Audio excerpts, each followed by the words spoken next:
2024 witnessed a sharp escalation in global conflicts alongside the ongoing war between Russia and Ukraine and Israel's military operations in Gaza. A report from the Institute for Economics and Peace in Sydney revealed that there were 56 active conflicts worldwide, an unprecedented figure since World War II.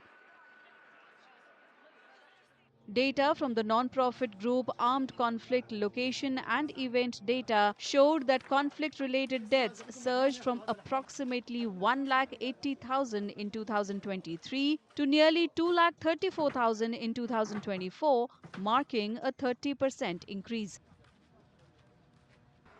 The war in Ukraine remained the deadliest, with an estimated 67,000 fatalities, followed by Gaza and the West Bank, where 35,000 lives were lost. Israel conducted major military operations in Gaza and Lebanon, while Russia faced intensified attacks amid its continued invasion of Ukraine. The genocidal war conducted by Israel has continued. There seems to be no end to it. And there were some talks about a hostage deal, but I don't think it's working out because American interlocutor, principal interlocutor, he has left. But something is still going. You see, Prime Minister Netanyahu, it seems, wants to continue war and to enlarge it. He enlarged it to Lebanon. He wants to enlarge it to Iran. While these high-profile conflicts dominated headlines, countries like Sudan grappled with relentless violence and daily killings.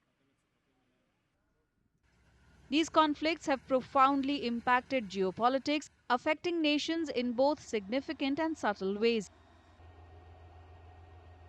In the United States, President-elect Donald Trump vowed to end war once he assumes office in January next year. President Trump, when he assumes office on January 20th, so early next year in the US, is coming with a very specific agenda, and that is Make America Great Again, which is America First. And I think that would have very strong geopolitical and geo-economic repercussions, implications, because he would be expecting many things, many issues which are dear to his agenda to be at the center of his interactions with the world, including countries like India and obviously China.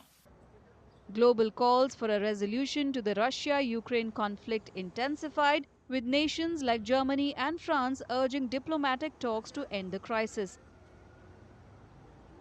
The United Nations struggled to assert its influence, with the Security Council deeply divided over ceasefire proposals in Gaza and Ukraine. India also advocated for peace and called for reforms to make the UN more effective in addressing the root causes of conflicts. India, obviously, because of its growing power and stature in the world, is going to be a very significant player. And at the core of this Indian power and influence is that India is now already the fifth largest economy and moving very speedily towards being the third largest economy in the world. So India has that power now to influence global outcomes, and we have seen that in G20, we have seen that in India's various interactions on climate change, on global trade issues. Experts warn that conflicts could rise by up to 20% in 2025, with concerns about regions like Colombia, Mexico, and parts of Africa. The situation in the Middle East remains volatile, while the potential for new conflicts involving China or Russia continues to be a major concern.